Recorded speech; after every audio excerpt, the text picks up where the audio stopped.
Sometimes anxiety arrives quietly. There's no clear reason. Nothing dramatic happened today. No crisis unfolding in front of you.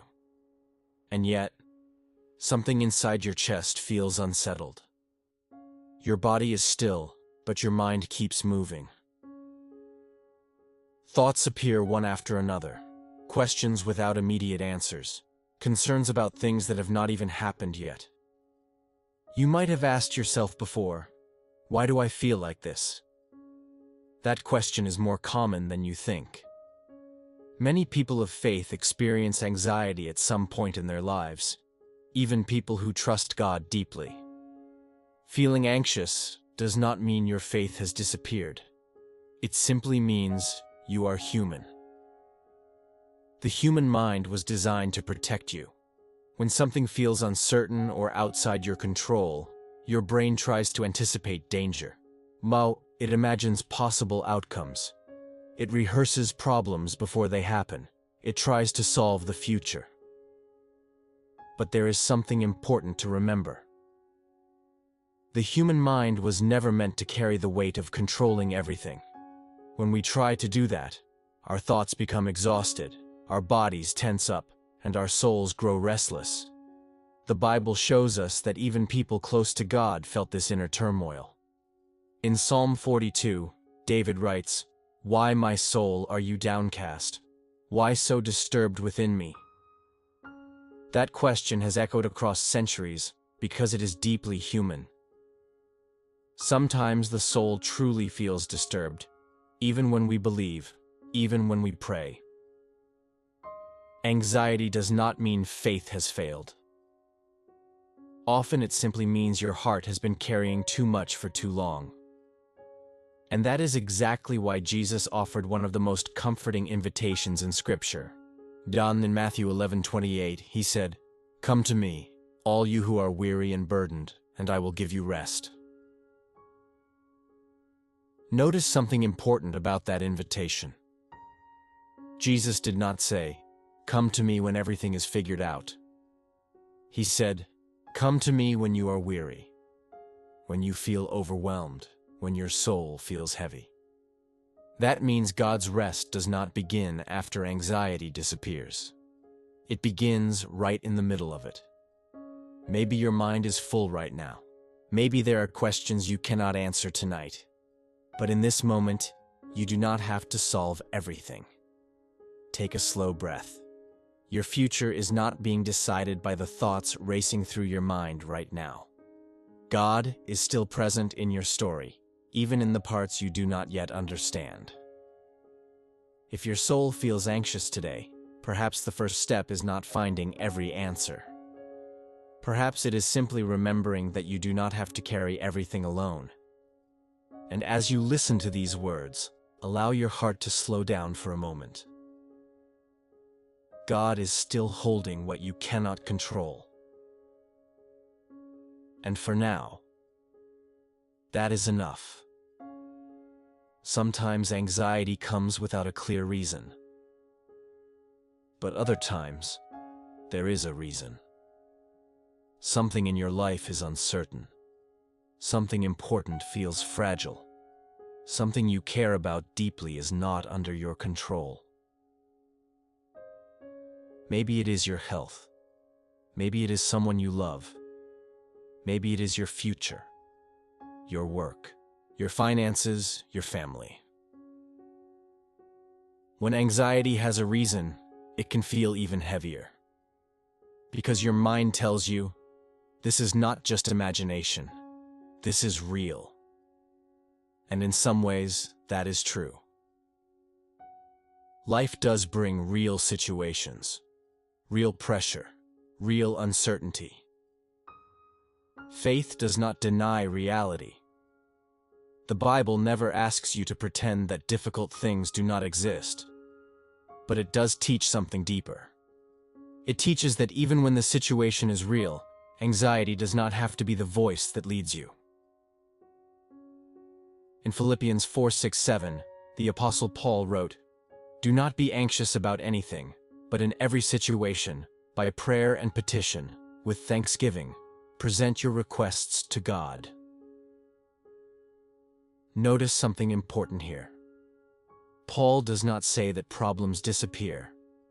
He says something different. Bring them to God. Every situation, every worry, every uncertainty. Not after you solve it, not after you calm down, but right in the middle of the concern. This is not denial, it is redirection. Instead of carrying the weight alone, you place it into the hands of someone greater. Psychology also teaches something interesting about anxiety. When the mind feels threatened, it tries to solve the situation by thinking about it repeatedly.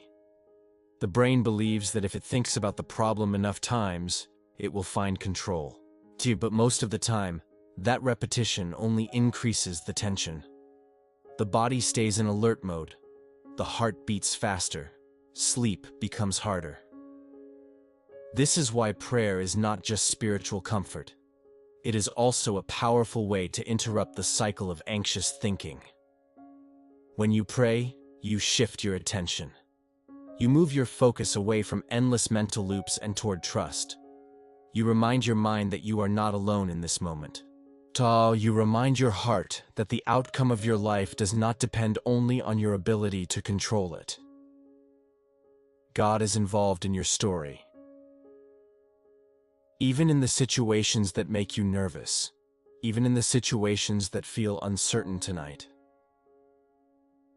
Faith does not remove the situation immediately, but it changes the way you stand inside it. Instead of standing alone with your fears, you stand with God beside you. And that changes everything. You may still have questions, you may still have concerns, but you are no longer carrying them alone. And sometimes that shift, from control to trust, is where peace begins. Not perfect peace, not instant solutions, but enough calm to breathe again. Enough space for your soul to rest a little. If your anxiety tonight has a reason, you are not weak for feeling it. You are human. But you are also not alone. And the same God who sees the situation also sees your heart. Bring both to Him. The problem and the fear it created. He is able to hold them both. There are moments when the hardest part of anxiety is not the situation itself. It is the thinking. Your mind keeps moving, even when you want it to slow down. One thought leads to another, and then another. You try to rest, but your mind keeps replaying possibilities. Whoa, what if this goes wrong? What if I made the wrong decision? What if something bad happens? These thoughts can feel exhausting, because the mind is trying to solve problems that do not yet exist. Psychology calls this rumination. It is when the brain becomes stuck replaying worries over and over again. The mind believes it is helping. It believes that if it thinks long enough, it will eventually find certainty. But most of the time, it only creates more tension. The more the mind searches for control, the more restless it becomes. This is why anxiety often feels like a loop. The same worries, the same questions, the same imagined outcomes. And after a while, your body begins to react. Your breathing becomes shallow. Your chest feels tight. Your muscles stay tense. But here is something important to understand. Thoughts are powerful, but they are not always accurate. The mind can imagine things that are not actually happening. And when fear fills those thoughts, the future begins to look darker than it truly is. The Bible speaks directly into this struggle. In 2 Corinthians 10:5, we are reminded to take every thought captive. That verse is not about suppressing thoughts. It is about recognizing that not every thought deserves to lead you. Some thoughts are simply passing through. Then they appear. They create noise, and then they leave. But when we believe every thought immediately, our peace disappears. Faith teaches us something different. Instead of letting every thought control us, we learn to return our focus to God.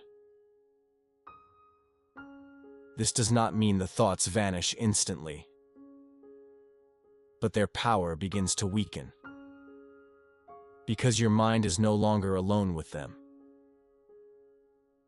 One practical way to calm anxious thinking is to slow your breathing. Take a slow breath in, and then slowly release it. When you do this, your nervous system begins to relax. Your body receives a signal that it is safe to slow down. This is not only physical, it can also become spiritual. As you breathe, you can whisper a simple prayer. God, I place this thought in your hands, again and again if necessary. Over time, the mind begins to settle. Not because every question has been answered, but because your soul remembers that it does not have to solve everything tonight. Sometimes peace does not come from controlling every thought. Sometimes it comes from trusting God with the thoughts you cannot control. And slowly, your mind begins to rest again. Anxiety does not live only in the mind. Sooner or later, it begins to show up in the body. Maybe you have felt this before. A tightness in your chest, a racing heart, a heaviness in your stomach. Sometimes it feels like you cannot fully breathe. Other times it feels like your body is constantly alert, even when nothing dangerous is happening around you. This is because anxiety activates something inside the body called the fight-or-flight response. It is a survival system God designed within us. When the brain senses danger, the body prepares to protect itself. Your heart beats faster, your muscles tighten, your breathing becomes quicker. This response is helpful when there is a real physical threat. But anxiety sometimes activates this system even when the danger exists only in our thoughts. The body reacts as if something urgent is happening. Even if you are simply sitting quietly, even if you are lying in bed. This is why anxiety can feel so overwhelming. Your mind may know that everything is technically okay, but your body still feels the tension. And when the body is tense, the mind often becomes even more worried. It becomes a cycle. The body reacts. The mind interprets the reaction as danger, and the anxiety grows stronger. But here is something very important to understand. Your body is not your enemy. It is trying to protect you. The system that creates anxiety is the same system that keeps you alive. It simply needs help remembering when it is safe to relax. This is where small, gentle practices can help. Slow breathing, quiet prayer, moments of stillness. These things send a message to your nervous system. A message that says, you are safe right now. The Bible often invites us into this kind of calm. Psalm 46:10 says, "Be still, and know that I am God." Why, stillness is not weakness. It is a moment where the body remembers that it does not have to stay in survival mode.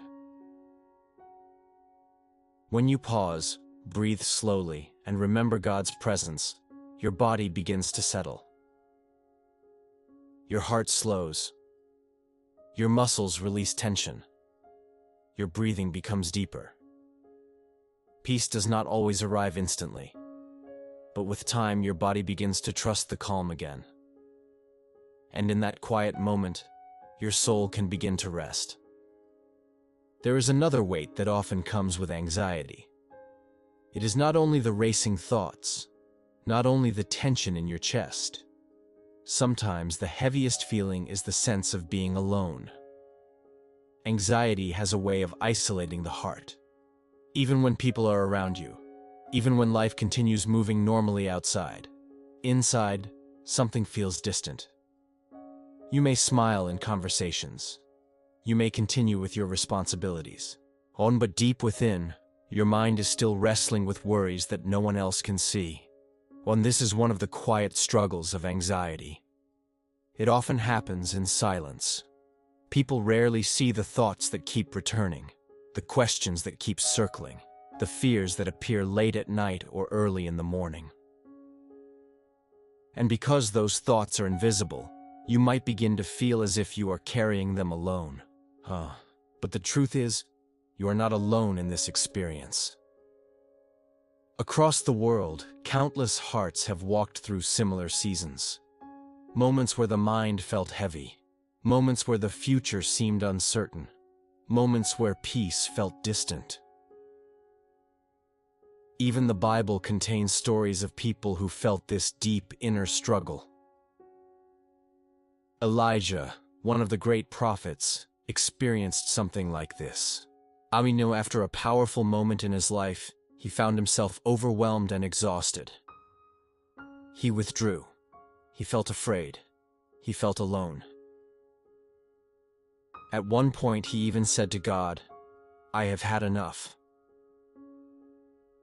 This is a powerful reminder that even strong people of faith can pass through moments of emotional exhaustion. God did not reject Elijah in that moment. He did not criticize him. He did not shame him for feeling overwhelmed. Instead, God met him with care. So, he allowed Elijah to rest. He provided food. He allowed time for recovery. Only later did God speak gently to him again. There is something very comforting about that story. It shows us that God understands the limits of the human heart. He knows when we are tired. He knows when our thoughts become heavy. And his first response is not condemnation. It is compassion. Sometimes when anxiety is strong, we begin to believe that we must handle everything ourselves. That asking for help is weakness. That showing vulnerability means failure. But that belief is not truth. Human beings were not designed to carry every burden alone. In fact, one of the ways God brings healing is through connection. Connection with Him, connection with others. When you speak honestly about what you feel, something begins to change inside. But the weight becomes lighter. The silence begins to break. Anxiety grows stronger in isolation, but it becomes weaker when light enters the conversation. This is why the Bible encourages us to bring our burdens to God. First, Peter 5:7 says, "Cast all your anxiety on Him because He cares for you." Notice those words carefully. Cast all your anxiety. Not only the small worries, not only the easy concerns, all of it. Every question, every uncertainty, every fear about the future.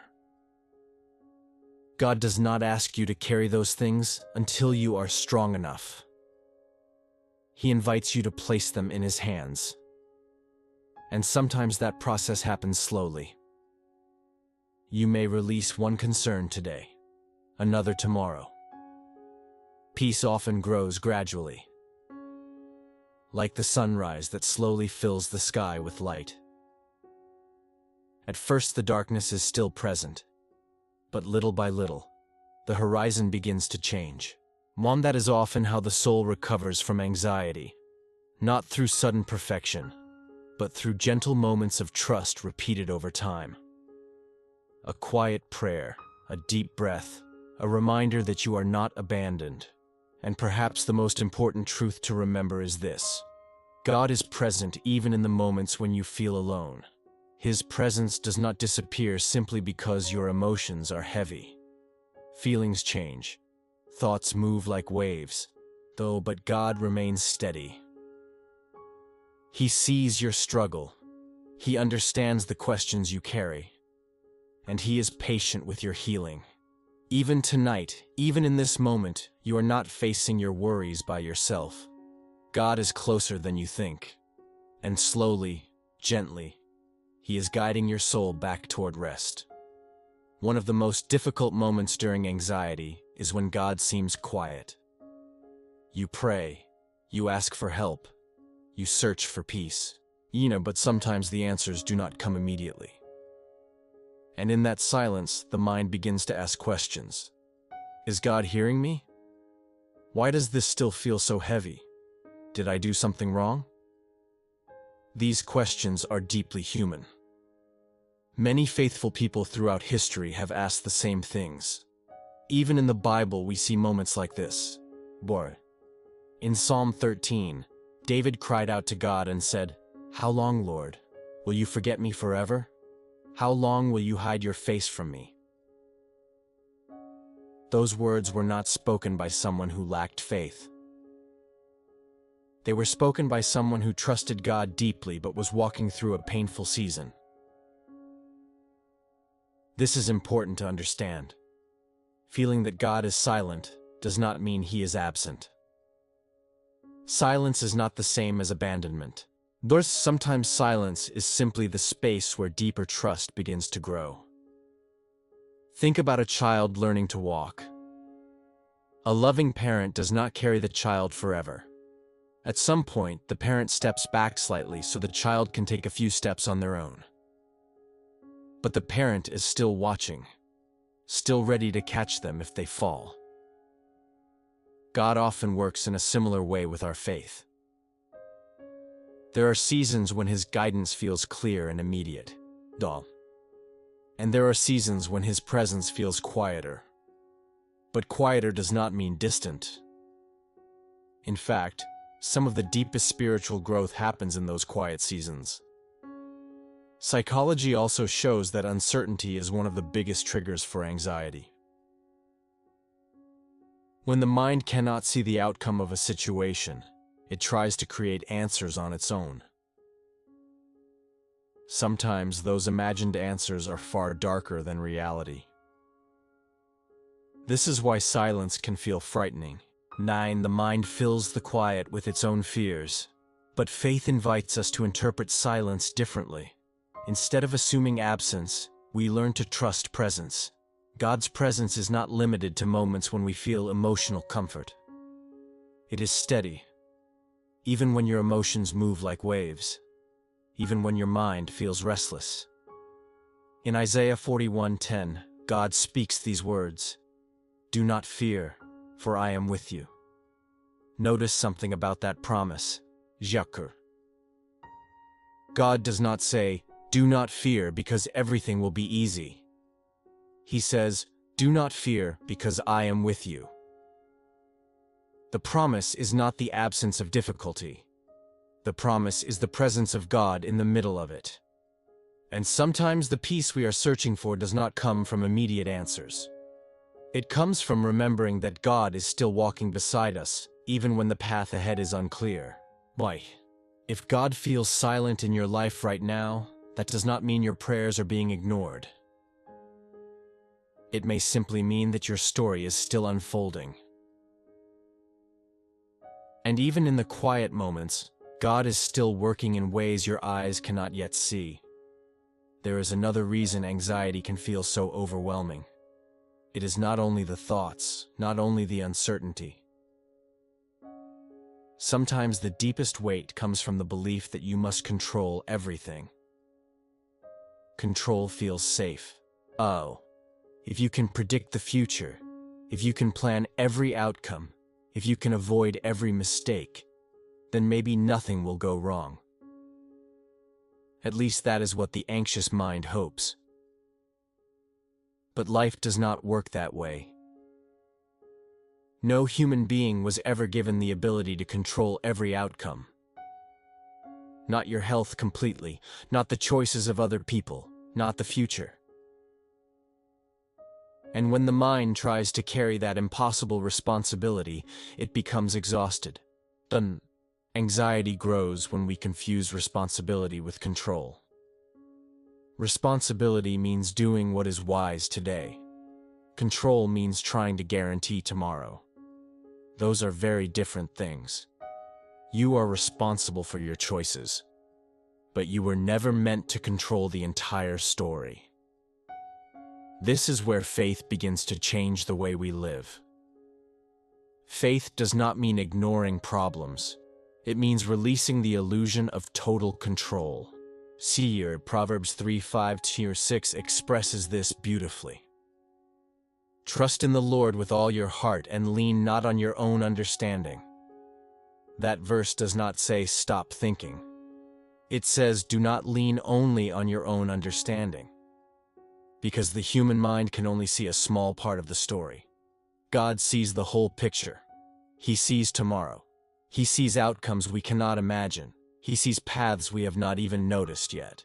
When anxiety rises, it often means we are trying to carry more than we were designed to carry. Your mind was designed to think, but your soul was designed to trust. And when those roles become reversed, the mind becomes overwhelmed. Psychology describes this as control anxiety. It happens when a person feels responsible for outcomes that are actually beyond their influence. The brain begins scanning constantly for threats, looking for ways to prevent every possible problem. But the more the mind scans for danger, the more danger it begins to imagine. The future becomes full of what-ifs. What if this fails? What if something goes wrong? What if I cannot handle it? But most of those imagined futures never happen. They are possibilities, not realities. And yet the body reacts as if they are already real. Faith offers a different posture, and instead of holding the future tightly, you place it in God's hands. That does not remove responsibility, but it removes the impossible burden of control. You still take wise steps, you still make decisions, you still care deeply about your life, but you no longer believe that everything depends on your ability to predict the future. This shift is where many people begin to experience peace again. Not because life suddenly becomes predictable, but because the soul stops trying to be God. You were never meant to carry the weight of omniscience. You were meant to walk with the one who already sees. Jesus spoke directly into this struggle in Matthew 6. He said, "Who of you by worrying can add a single hour to your life?" That question is simple, but it is also very honest. Worry feels productive. It feels like preparation. But most of the time, it only drains the strength you need for today. Jesus continues by saying something even more profound. Do not worry about tomorrow, for tomorrow will worry about itself. In other words, your energy belongs to today. Your breath belongs to this moment. The future will arrive step by step, and when it does, God will already be there. You do not need to live tomorrow tonight. You do not need to solve every future problem in advance. Dere. Sometimes the most healing sentence an anxious soul can hear is this: today is enough. Not because tomorrow does not matter, but because tomorrow is not yours to control. God is already holding it. And the more you release the illusion of control, the more space your soul has to breathe. Peace rarely comes from controlling the future. It comes from trusting the one who already holds it. There is something many people do not realize about anxiety. Sometimes it is not created by one big problem. Sometimes It is the result of many small burdens carried for too long. Responsibilities, expectations, unspoken pressure. Little by little, those things accumulate. And the soul begins to feel tired long before the mind understands why. Psychologists sometimes describe this as emotional overload. Such. It happens when a person keeps moving forward without enough space to process what they are carrying. You continue working. You continue helping others. You continue showing strength. But inside, something begins to feel heavy. Not dramatic, not obvious, just quietly overwhelming. The human heart was never designed to carry endless pressure. Even the strongest people need moments of restoration. The Bible shows this again and again. There is a moment in the life of Jesus that reveals something very important about rest. In the Gospel of Mark, after a long period of teaching and helping others, Jesus said to his disciples, "Come with me by yourselves to a quiet place and get some rest." Notice that invitation carefully. Jesus did not say, "Keep going until you collapse." He did not say, "Your exhaustion is a sign of weak faith." Instead, he invited them into rest. This reveals something profound about God's heart. Rest is not a reward for finishing everything. Rest is part of how God restores your strength. Anxiety often grows when rest disappears. When the mind is constantly working, the nervous system never fully relaxes. The body remains in a state of alertness. Even small concerns begin to feel larger. Small problems begin to feel overwhelming. This is why moments of stillness are so important. Not as escape, but as restoration. Stillness allows the nervous system to reset. Your breathing slows, your heart rate steadies, your mind becomes clearer. Spiritually, something else happens as well. When you slow down, you create space to remember God's presence. In busy moments, the mind often forgets that presence. But in quiet moments, the soul begins to remember. God is here. Even when life feels overwhelming, even when your thoughts are racing, even when you feel unsure about tomorrow. Psalm 23 describes this beautifully. He leads me beside still waters. He restores my soul. Notice the order of those words. Stillness comes before restoration. The shepherd does not rush the sheep. He leads them to calm places first. Places where the body can relax, where the mind can breathe, where the soul can recover. Anxiety often tells you to move faster, solve more, think harder. But God often invites the opposite. Pause, breathe, rest. Because clarity grows in calm environments, not in constant pressure. If your soul feels anxious today, it may not mean you are failing.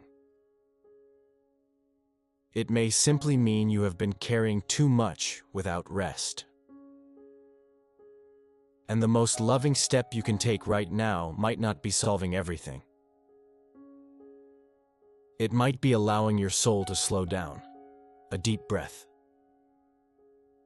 A quiet prayer. A moment of stillness.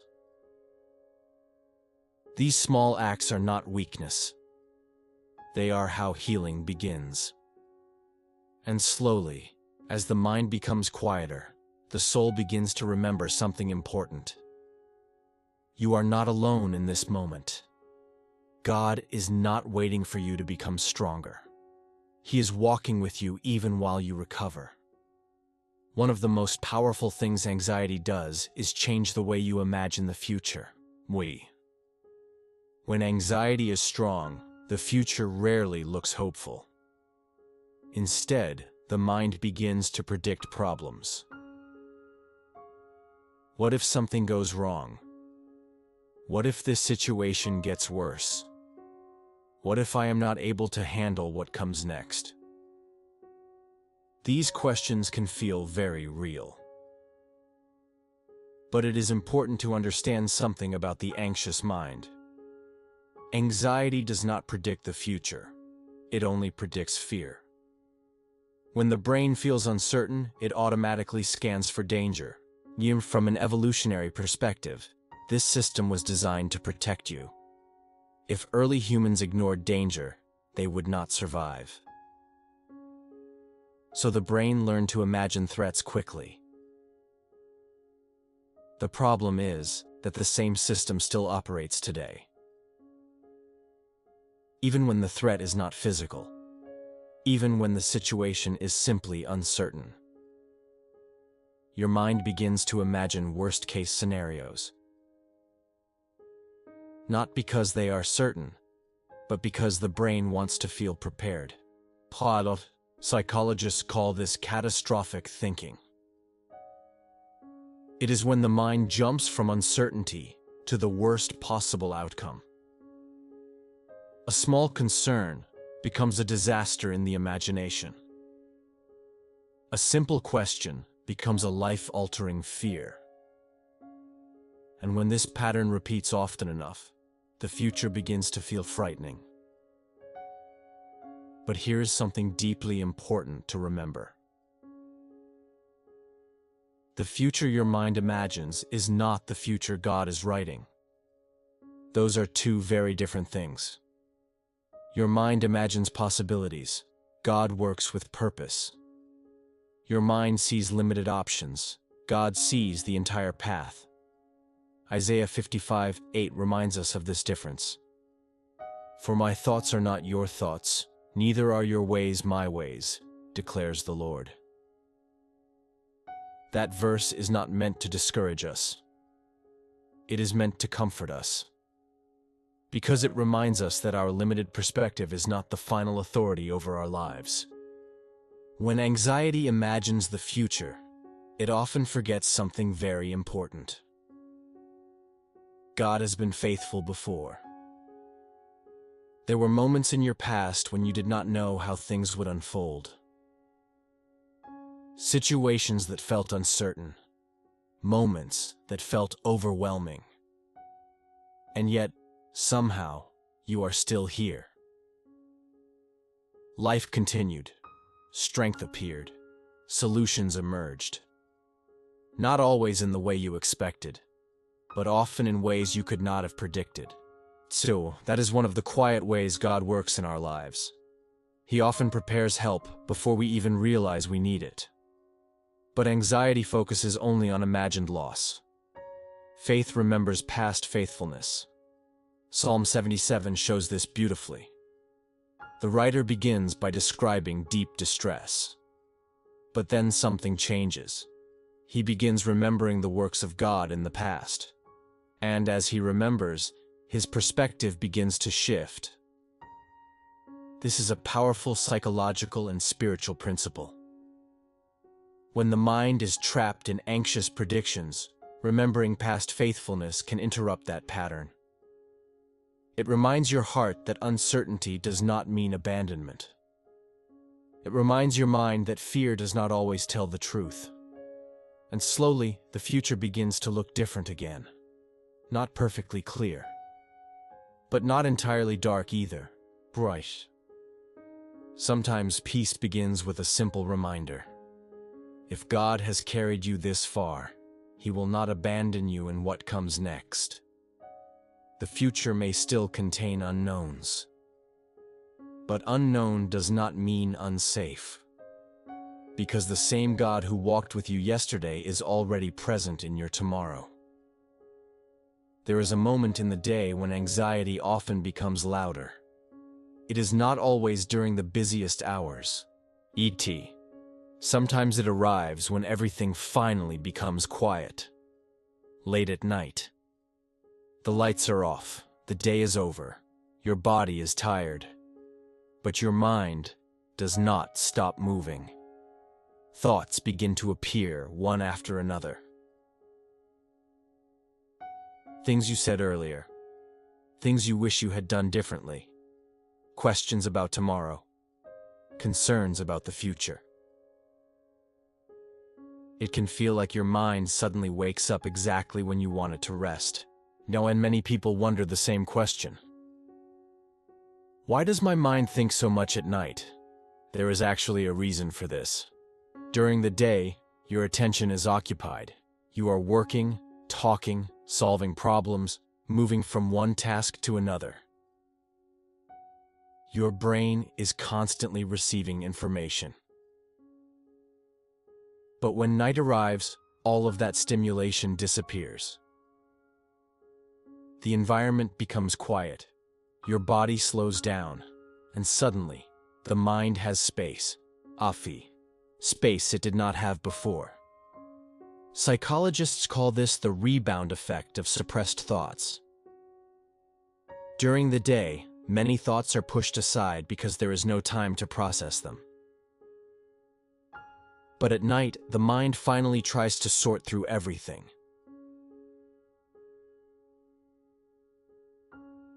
It reviews conversations, replays decisions, imagines possible futures. The brain believes it is helping. It believes that by thinking more, it will eventually find clarity. But often the opposite happens. The more the mind searches for answers, the more questions appear. And soon, the body is lying in bed while the mind is still running. This is a deeply human experience. Even the Bible acknowledges these restless nighttime thoughts. In Psalm 63, David writes, "On my bed, I remember you. I think of you through the watches of the night." The night has always been a time when the mind becomes more reflective, more aware, sometimes more vulnerable. But notice something important in David's words. His thoughts did not stay trapped in worry. He redirected them toward God. This is not about forcing the mind to stop thinking. That rarely works. The human mind does not respond well to commands like "stop thinking." Instead, it responds to gentle redirection. When anxious thoughts appear at night, one helpful practice is to slow the pace of your mind. Instead of chasing every thought, observe it. Let it pass. Then bring your attention back to something grounding. Your breathing, a quiet prayer, a simple phrase like, "God, I place this moment in your hands," again and again if necessary. Over time, your nervous system begins to calm. Your mind learns that it does not have to solve everything before sleep can come. Wow. Sometimes the mind stays busy at night because it believes it must protect you. But there is a truth your soul needs to hear. You are allowed to rest even when every answer is not yet clear. Sleep is not a reward for perfect certainty. It is a gift. A reminder that your life does not depend on constant mental effort. Psalm 127 says something very beautiful. He gives sleep to those he loves. That verse is not only poetic. It is an invitation to release the illusion that everything must be solved tonight. Tomorrow will arrive, solutions will come, strength will return. But right now, your soul is allowed to rest, even if your thoughts are still learning how. Sometimes we imagine that peace must arrive in dramatic ways. A sudden change, a clear answer, a problem instantly solved. But very often, the way God brings peace into an anxious heart is much quieter than that. Not through noise, not through sudden certainty, but through small moments that slowly calm the soul. A gentle reminder, a quiet prayer, a moment of stillness. These moments may seem simple, but they carry deep power. Psychology tells us that the human nervous system responds strongly to signals of safety. When the brain senses danger, it activates stress responses. But when the brain senses safety, the body begins to relax. Your breathing slows, your muscles soften, your thoughts become clearer. And sometimes, the presence of God becomes one of the strongest signals of safety a human heart can experience. Not because problems disappear instantly, but because the soul remembers something deeper. You are not facing life alone. The Bible often speaks about this kind of quiet peace. In Isaiah 26:3 we read, "You will keep in perfect peace those whose minds are steadfast, because they trust in you." Notice that peace in this verse is connected to trust, not control, not certainty. Trust. Trust means your mind stops trying to manage every possible outcome. It rests in the belief that God is already working in ways you cannot yet see. This shift may seem small, but it changes everything. Because anxiety grows stronger when the mind believes everything depends on its own effort. But peace grows stronger when the soul remembers that God is present. Think about how a child reacts when afraid. A loud sound, a dark room, an unfamiliar place. Fear appears quickly, but often the fear fades the moment the child feels the presence of a loving parent. The situation may not have changed, and the darkness may still be there, but the presence changes the experience. Something similar happens spiritually. When the soul becomes aware of God's presence, the heart begins to settle. Not perfectly, not instantly, but gradually. One breath at a time. One prayer at a time. One moment of trust at a time.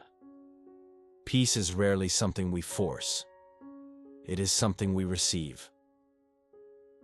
And often it arrives quietly, like the morning light slowly filling the sky. At first, the darkness still exists, but slowly the horizon changes. This is often how God calms an anxious heart, not by removing every difficulty immediately, but by reminding your soul that He is still near. And when the soul remembers that truth, fear begins to lose its power. There is a moment many people experience when anxiety becomes deeply spiritual. Not because anxiety is spiritual by nature, but because it begins to affect how you see your relationship with God. You may still pray, you may still believe, but something inside begins to wonder. Why do I still feel this way?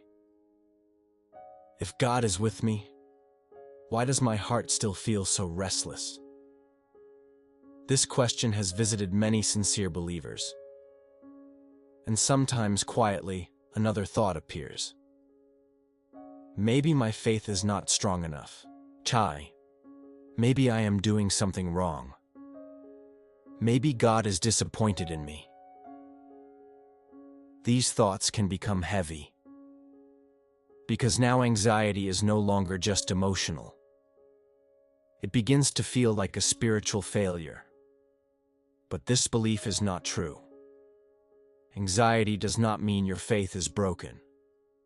It means you are human. The Bible never presents faith as a life without emotional struggle.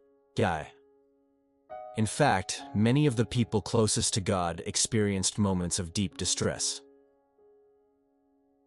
The prophet Elijah once reached a point where he felt completely overwhelmed. After a powerful moment in his ministry, he fled into the wilderness. He was exhausted, afraid, emotionally drained. At one moment, he even told God, "I have had enough." That is a raw and honest prayer. Not polished, not perfect, but real. And something remarkable happened next. God did not rebuke Elijah. He did not accuse him of weak faith. Instead, God allowed Elijah to rest. He gave him food. He allowed him to sleep. Only later did God speak to him again. There is something deeply compassionate in that response. God did not demand immediate spiritual strength. He cared for Elijah's physical and emotional exhaustion first. This reminds us of something important. Myossi.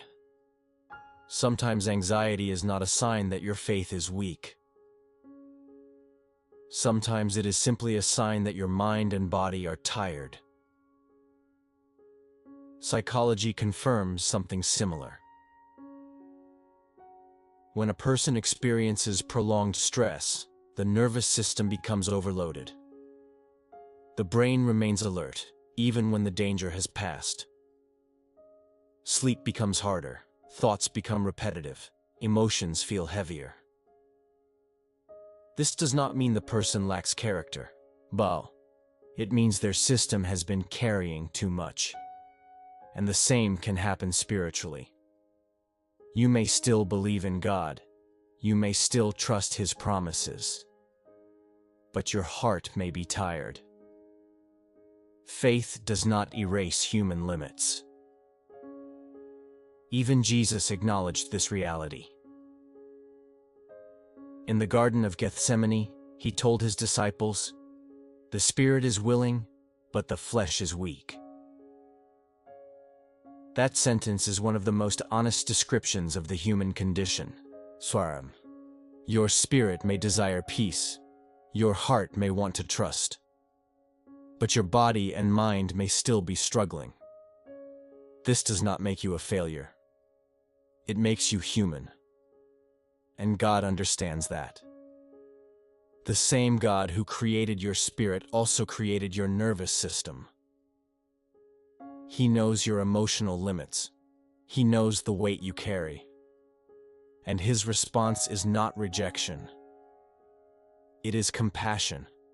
Psalm 103 says something deeply comforting. He knows how we are formed. He remembers that we are dust. God does not expect you to function like a machine. He knows your humanity. He knows your fears. He knows the nights when your mind refuses to rest.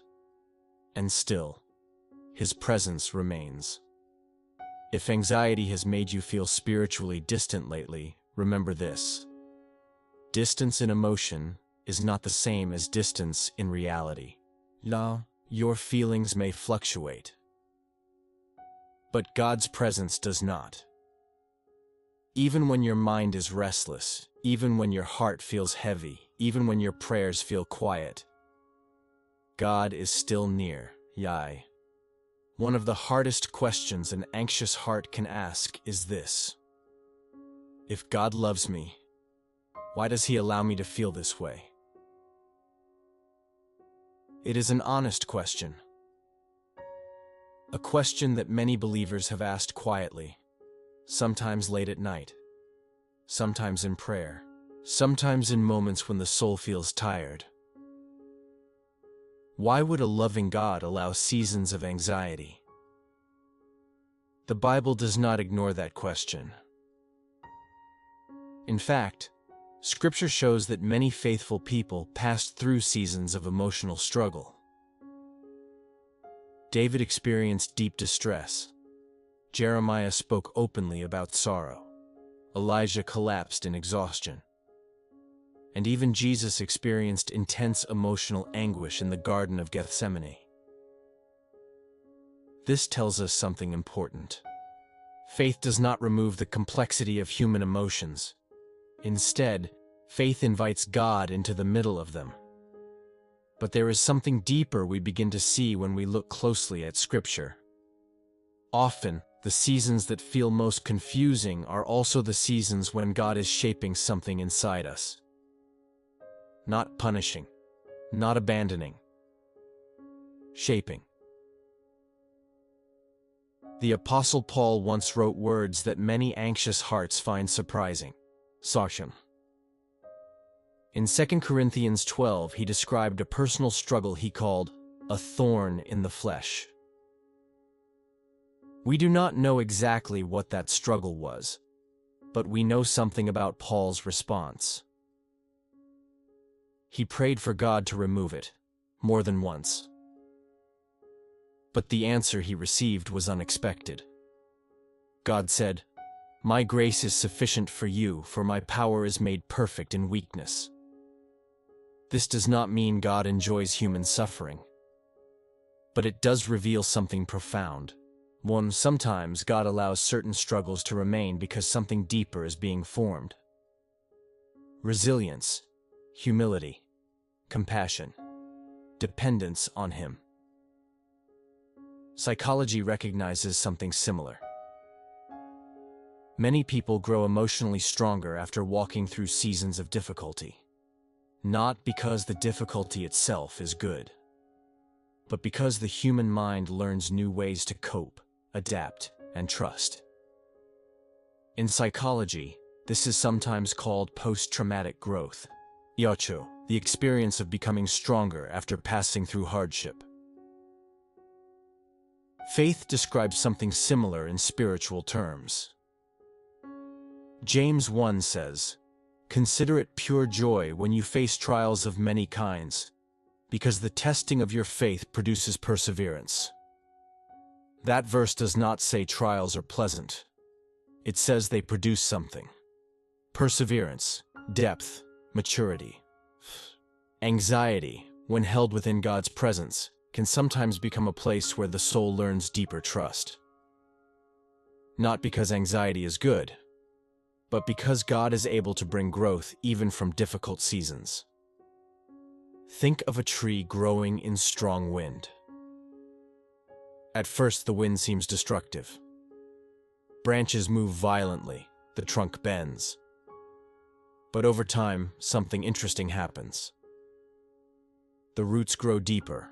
So, they reach further into the soil in order to hold the tree steady. In a similar way, emotional storms can sometimes deepen the roots of faith.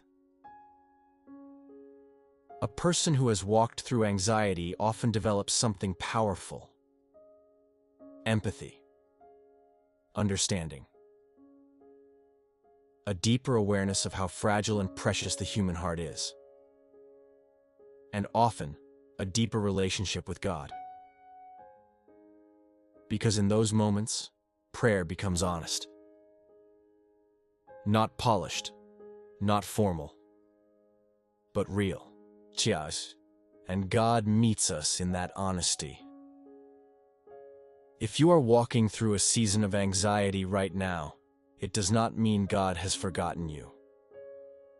It does not mean you are failing spiritually. It may simply mean that your story is still being written. And even in this chapter, God is shaping something inside your soul, something that may one day become strength, something that may one day become wisdom, something that may one day allow you to comfort someone else walking through the same darkness. God does not waste pain, even when we do not understand it immediately.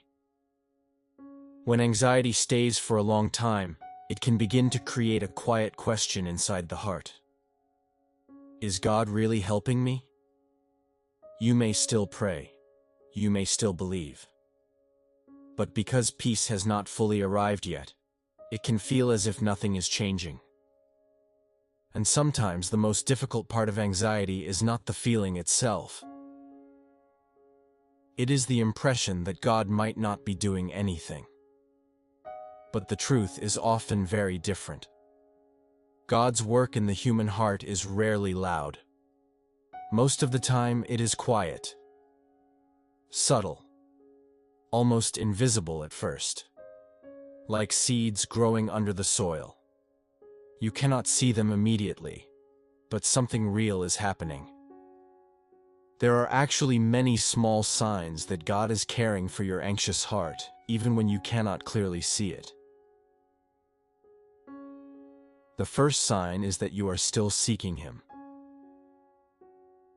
Anxiety often tries to push people away from faith.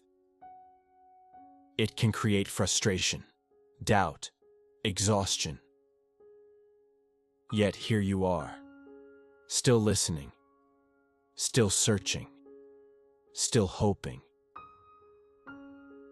That alone is evidence of something deeper happening.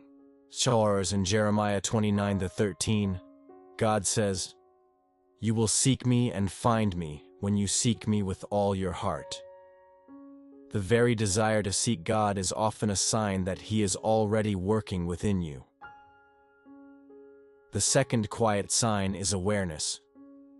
You are beginning to recognize what is happening inside your mind. You notice the anxious thoughts, you notice the tension, you notice the patterns. Psychology teaches that awareness is the first step toward healing. A mind that can observe its own anxiety is already moving toward freedom. The third sign is small moments of calm. They may not last long. Perhaps only a few minutes. A deep breath, a quiet prayer, a moment where the mind becomes still. Those moments matter. They are small glimpses of the peace your soul is learning to receive. God often works in gradual restoration, not always through sudden transformation, but through repeated moments of quiet healing. The fourth sign is that your perspective is slowly changing. The situation around you may still be the same, but something inside you is beginning to see it differently. Where there was only fear before, there may now be curiosity. Where there was only panic before, there may now be a pause. That shift is important, because peace often begins not with external change, but with internal stability. And the fifth quiet sign is endurance. You are still here, still breathing, still standing, still moving forward one day at a time. Anxiety may have visited your mind, but it did not destroy your life. Psalm 34 says, "The Lord is close to the brokenhearted." Notice that promise carefully. God does not promise that hearts will never break, but He promises that when they do, He will be near. Sometimes the work God is doing in your life is happening beneath the surface, quietly strengthening your heart, quietly teaching your soul to rest. And one day you may look back and realize something surprising. God was caring for you long before you recognized it. Anxiety has a quiet voice. It rarely shouts at first. Most of the time, it whispers. Small thoughts that appear gently inside the mind, thoughts that seem reasonable, thoughts that feel convincing. And because they arrive quietly, we often believe them without noticing.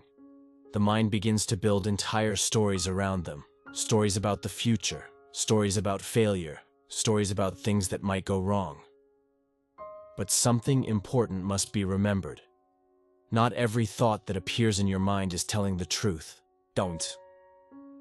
The human brain has a powerful imagination. It can picture dangers that are not actually present. It can replay worst-case scenarios again and again. Psychology explains that anxious thinking often follows patterns. The mind magnifies uncertainty. It predicts negative outcomes. It assumes the worst is more likely than the best. This pattern is called catastrophic thinking. The brain tries to protect you by imagining every possible danger. But in doing so, it sometimes forgets something essential. Your thoughts are not your authority. Your thoughts are only suggestions, and some of those suggestions come from fear. Anxiety often tries to convince the mind that everything depends on your ability to control the future. It says things like, "What if everything falls apart?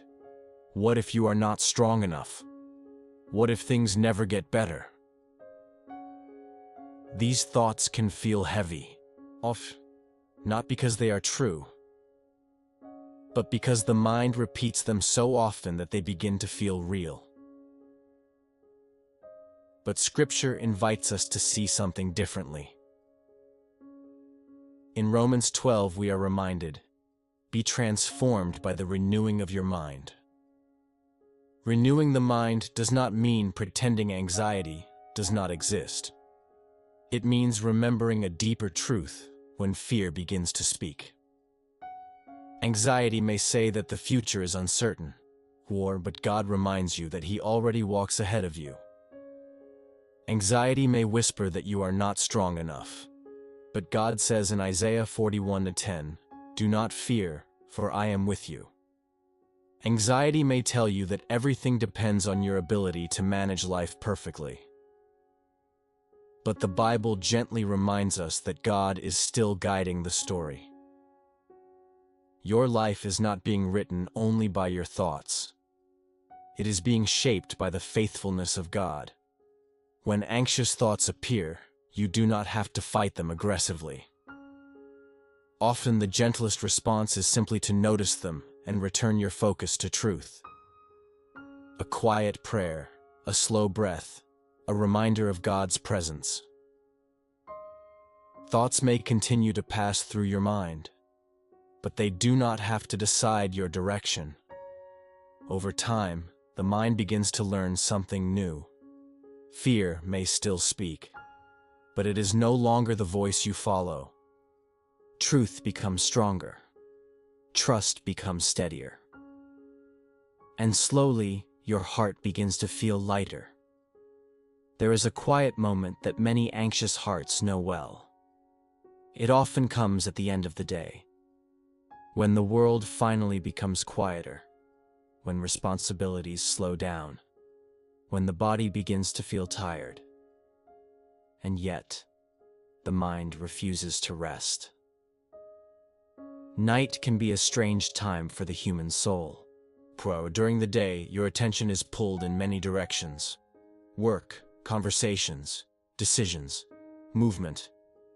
But when evening arrives, the noise of the day fades, and suddenly, the mind has space. Space to remember, space to reflect, space to worry.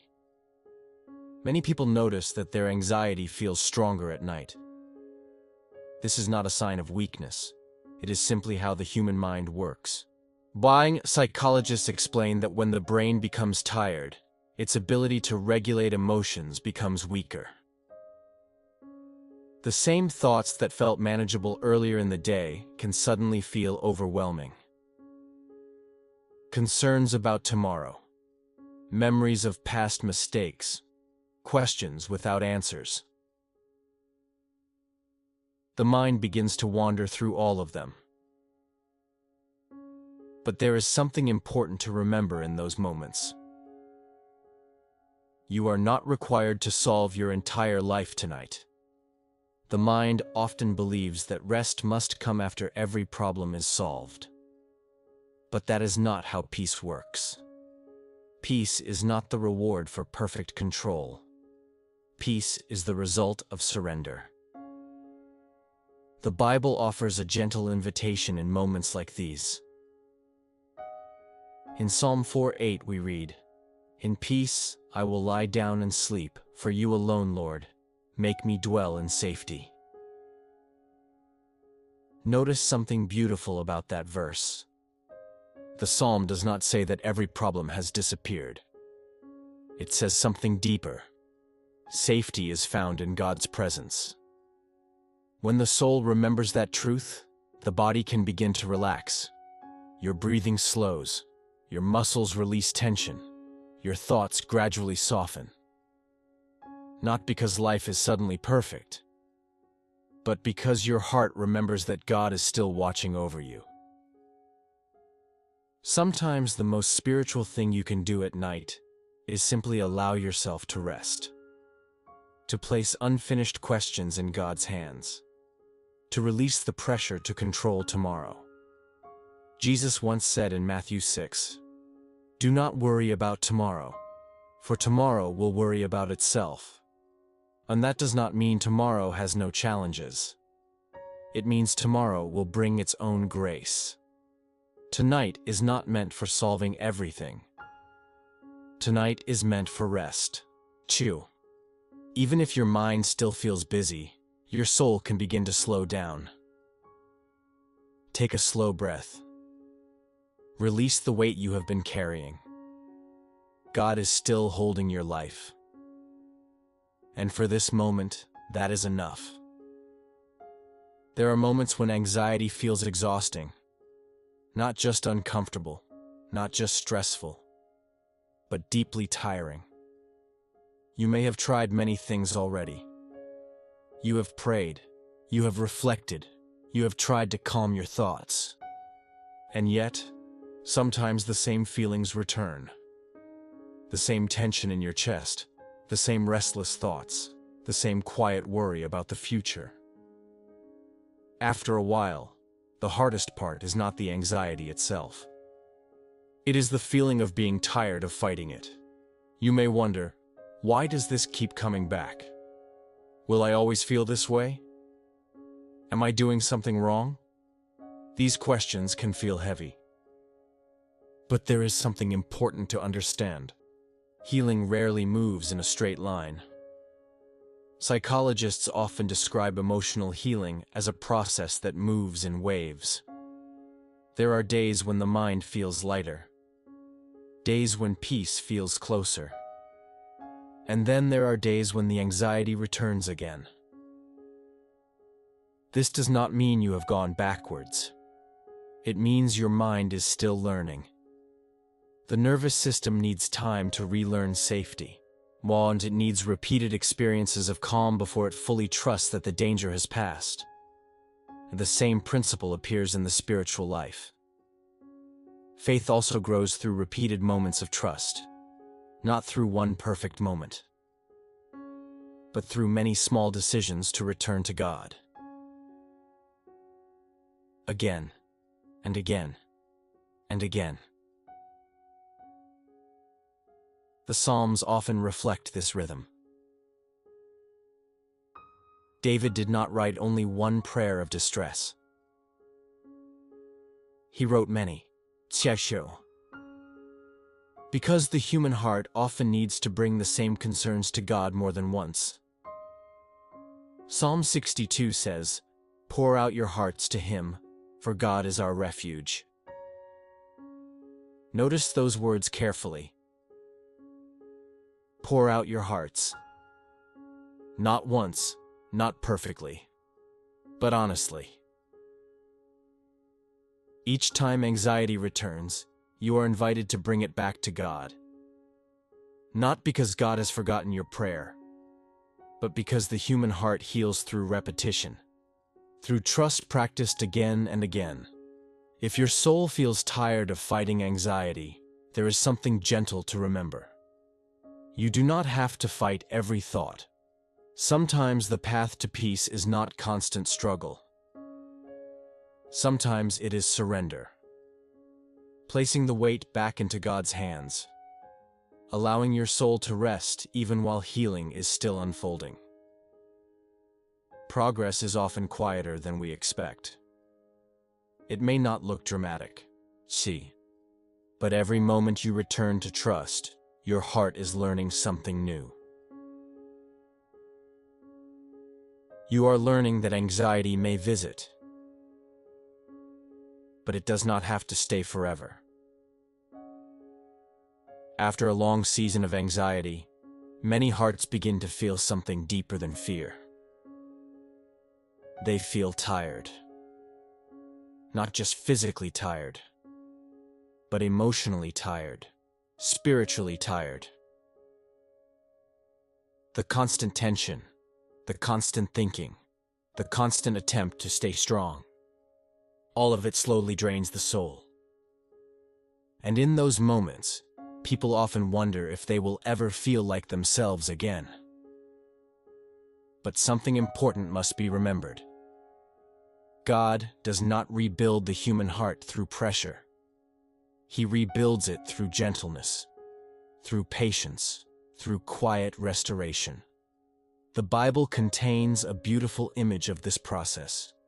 In Isaiah 42 we read, "A bruised reed he will not break, and a smoldering wick he will not snuff out." Cameron, this verse describes the way God treats fragile hearts. A bruised reed is already bent, already weak, and yet God does not break it. A smoldering wick is barely burning. Its flame is small, and yet God does not extinguish it. Instead, He protects it. He nurtures it. He allows it to grow stronger again. Many anxious hearts feel like that small flame. Still burning, but barely. Still believing, but tired. So, the good news is that God does not require you to feel strong before He begins healing you. Healing often begins while you still feel fragile. Psychology confirms something similar. Emotional recovery rarely happens through sudden transformation. It happens through consistent, small experiences of safety and care. Moments where the nervous system learns that calm is possible again. Moments where the mind begins to trust that not every day will feel overwhelming.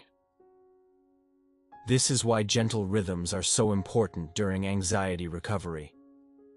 Rest, prayer, quiet reflection.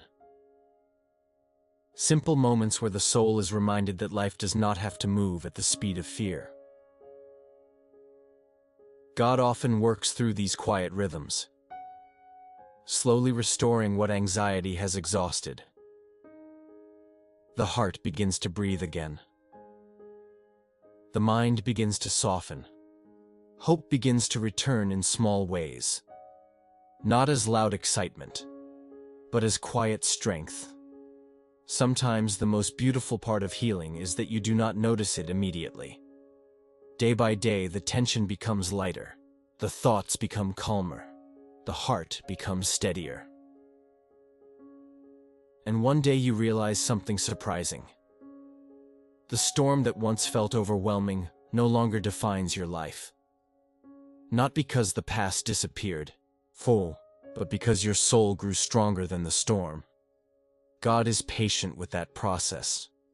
He is not rushing your healing. He walks with you through it. And even now, while your heart is still learning to rest, He is quietly rebuilding it. Before this moment ends, there is something important your anxious heart may need to remember. Anxiety has a way of narrowing your vision.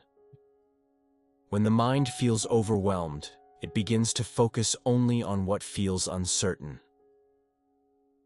The unanswered questions, the fragile situations, the possible outcomes that feel frightening.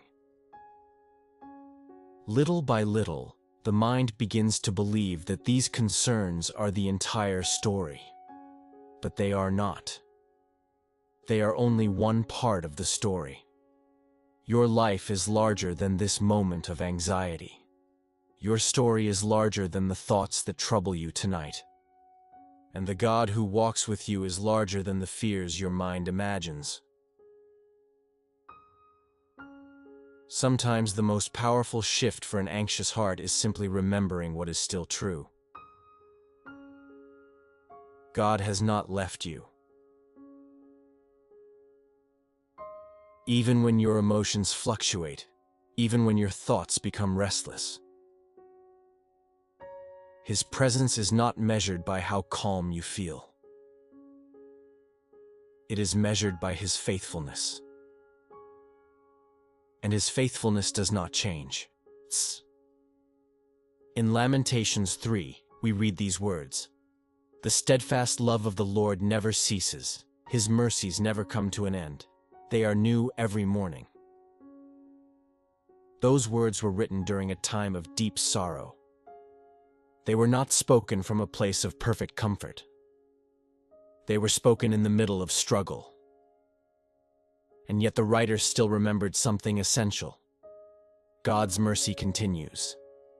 Even when life feels heavy, even when the future feels unclear, So this means something important for your life tonight. You are not required to feel perfectly calm in order to be held by God.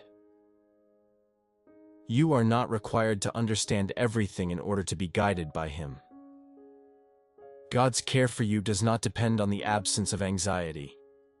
It depends on His love. And His love remains steady even when your mind feels unsettled.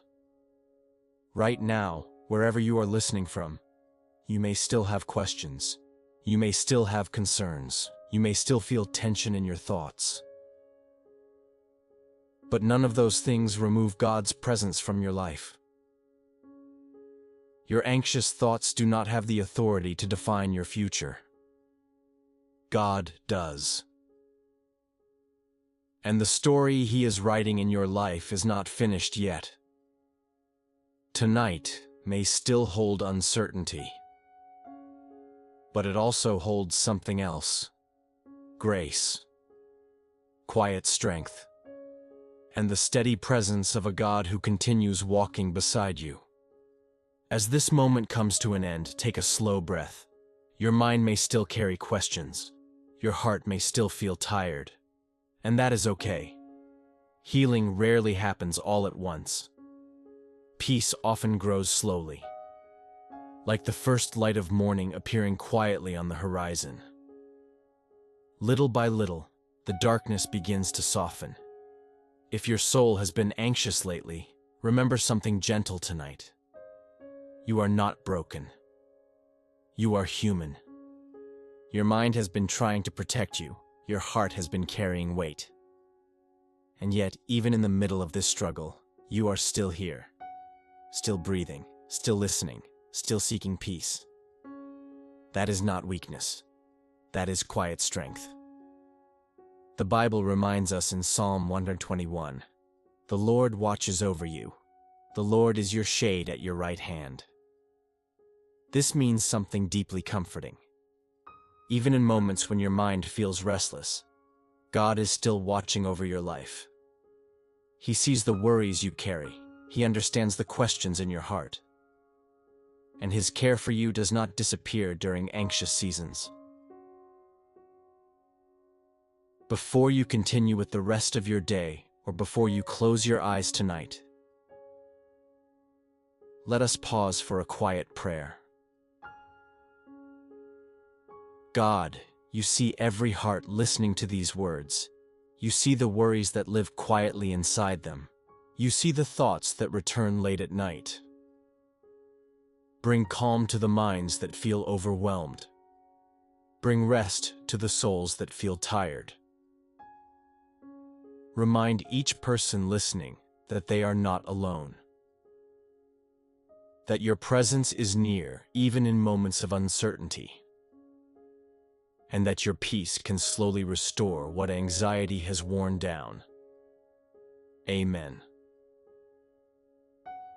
If this moment brought a little calm to your heart, you are welcome to return here anytime. Salmain. This space will always be here for quiet faith, for gentle reflection, and for souls that need rest. Take care of your heart. And remember, you are never walking alone.